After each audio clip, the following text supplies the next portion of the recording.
Recording is on.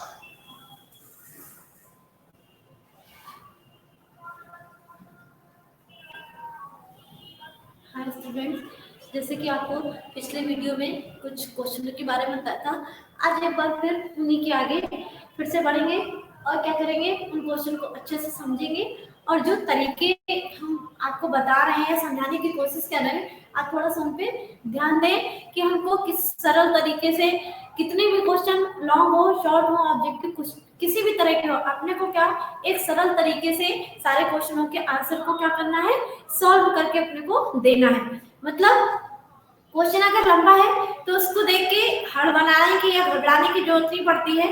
हम क्या करते हैं, सबसे सरल तरीका जो यही है, जैसे कि हर बार हम आपको बताते हैं कि हम 10 चीज के बारे में ना जान के किसी एक को परिभाषित करें या 10 का अर्थ ना समझ के किसी एक का अर्थ जो हमको खुद को सरल लगे हम उसके बारे में पढ़ेंगे, फिर ठीक उसी तरह से उसके आगे के बारे में पढ़ते चलेंगे। अब इन्होंने क्या कहा कि कुछ क्वेश्चन तो ऐसे होते हैं जो थोड़े से अपने बाकी क्वेश्चनों से रिलेटेड होते हैं, तो हम उनको क्या करते हैं, कंप्लीट करते हैं, लेकिन फिर उसके बाद में हम उनको आगे बढ़ते चलते हैं। तो अब अगर बात करें तो बात क्या आ जाएगी कि क्वेश्चन का अर्थ बता दिया, परिभाषा बता दी, विशेषताएं बता दी, तत्व बता दिए। अब ये पूरा एक क्वेश्चन किसी भी तरह का ले लिया, मान लीजिए एक छोटा सा उदाहरण कि वो ये कह रहा है सामाजिक समास की अर्थ बताइए, उसको परिभाषित कीजिए, उसकी विशेषताओं के बारे में बताइए, उसके तत्व की व्याख्या कीजिए। तो ऐसे बहुत सारे क्वेश्चन हैं जो इनका आंसर क्या करते हैं, थोड़ा सा ध्यान में देते हुए जितना क्वेश्चन पूछ रहा है अपने को आंसर सिर्फ उतना ही क्लियर करना है। अब जो क्वेश्चन आ रहे हैं उनको थोड़ा सा ध्यान में रख के क्या करेंगे, बताएंगे। क्या बताना है अपने को कि जो भी क्वेश्चन आ रहे हैं हम उनको बहुत अच्छे से देखेंगे।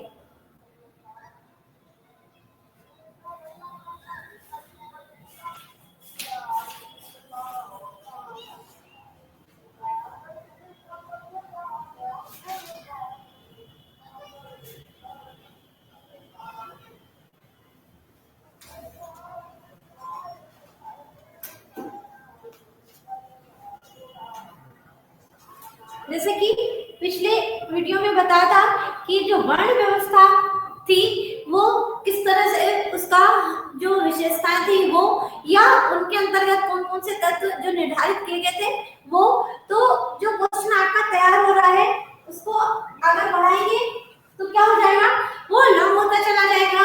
अगर उसी क्वेश्चन को शॉर्ट में कर देंगे तो वो शॉर्ट होता चला जाएगा। तो ये जो आपका पहला क्वेश्चन है ये उसी क्वेश्चन से रिलेटेड है जो आप पहले पढ़ चुके हैं। जैसा कि इन्होंने बताया था कि समाज व्यवस्था का सामाजिक मान, तो अब जो वर्ण व्यवस्था थी उसमें जो क्या क्या आए थे, सामाजिक आवश्यकताओं की पूर्ति, जो कल बताया था, सामाजिक आवश्यकताओं की पूर्ति या संस्कृति की सुरक्षा या फिर संघर्ष की भावना नहीं, सामाजिक एकता बनाए रखना या फिर श्रम विभाजन संभव होना या रक्त की शुद्धता। उसके बाद में जो कुछ द्वेष थे उनको क्लियर करा था कि किस तरह से उनमें कौन कौन से द्वेष समावेश हो रहे हैं। फिर उसके बाद में इन्होंने क्वेश्चन क्या बनाया, वर्ण व्यवस्था की प्रमुख विशेषताएं बताते हुए विभिन्न वर्णों के कर्तव्यों का उल्लेख करें। तो क्वेश्चन क्या है,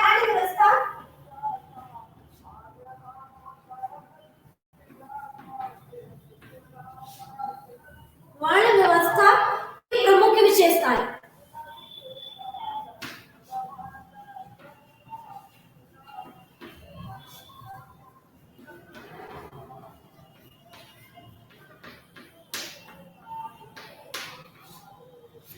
वर्ण व्यवस्था की प्रमुख विशेषताएं बताते हुए विभिन्न वर्णों के कर्तव्यों का उल्लेख करें।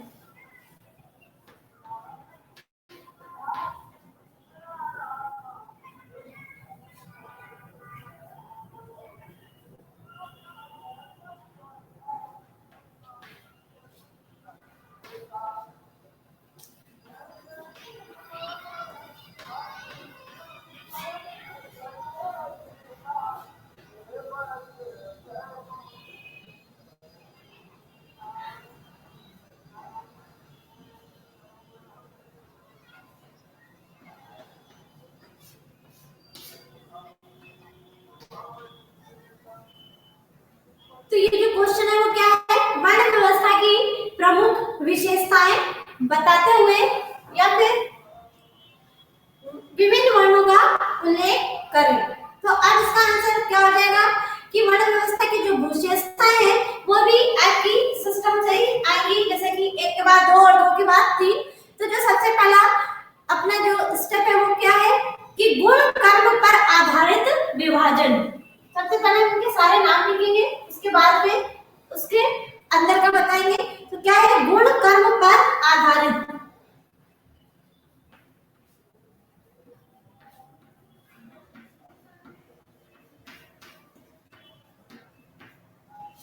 गुण कर्म पर आधारित विभाजन। और दूसरा इन्होंने क्या कहा,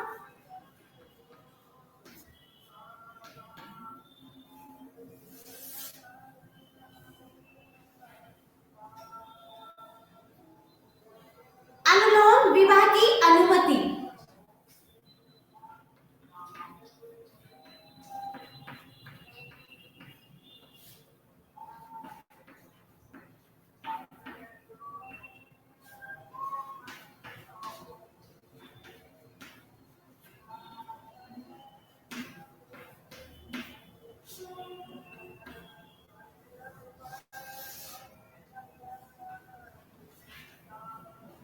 तीसरा क्या है, श्रम विभाजन की तटस्थ प्रणाली। तीसरा श्रम विभाजन की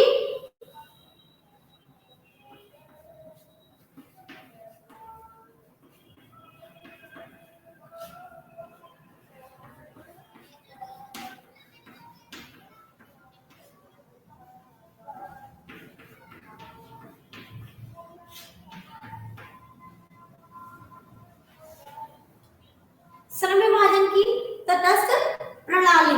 फिर उसके बाद में गुणात्मक प्रेरणाओं का विधान।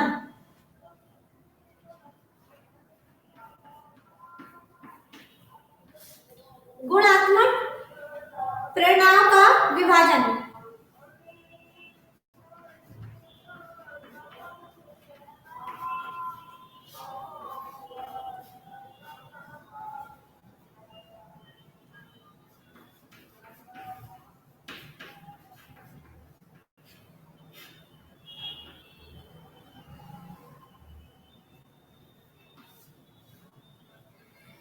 फिर पांचवा नंबर का व्यवसाय का पूर्व निर्धारण।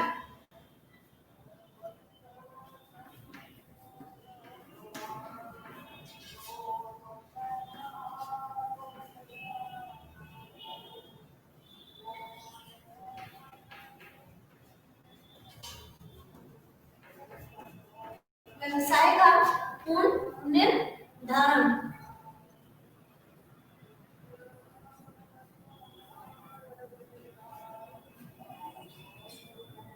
फिर इसके बाद में आध्यात्मिकता।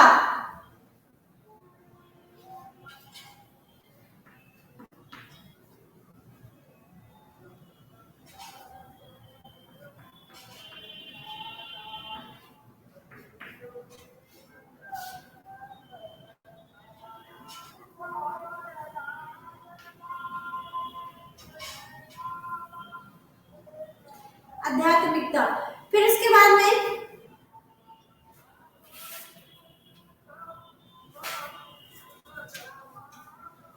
तो ये जो 6 पॉइंट है इस पे आधारित ये जो विशेषताएं, अभी विशेषताओं के अंतर्गत ये जो सबसे पहला बताया इन्होंने गुण कर्म पर आधारित विभाजन। अब वर्ण व्यवस्था को उन्होंने क्या किया, जो विशेषताएं उन्होंने बतानी प्रारंभ करी। तो ये कह रहे व्यक्ति एक क्या है, सामाजिक प्राणी।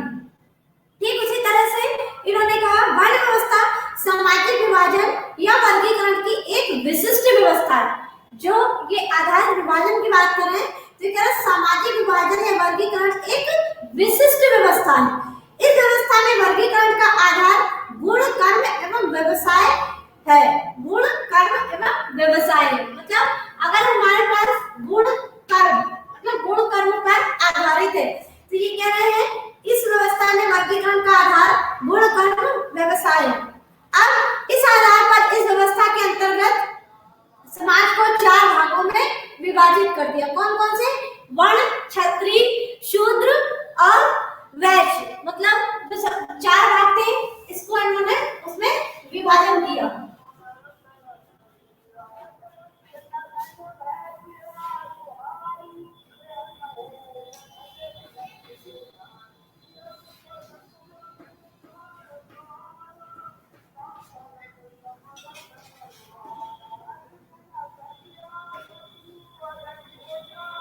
वर्ण सबसे पहले मैंने बताया क्या कि 4 भागों में ब्राह्मण, क्षत्रिय, वैश्य तथा शूद्र।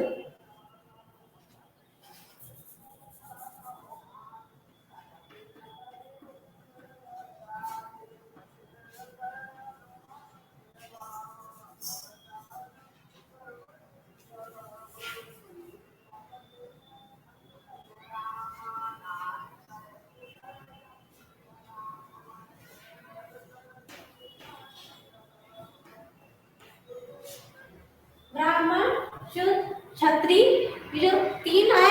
फिर उसके बाद में कौन सा आ रहा है? वैश्य।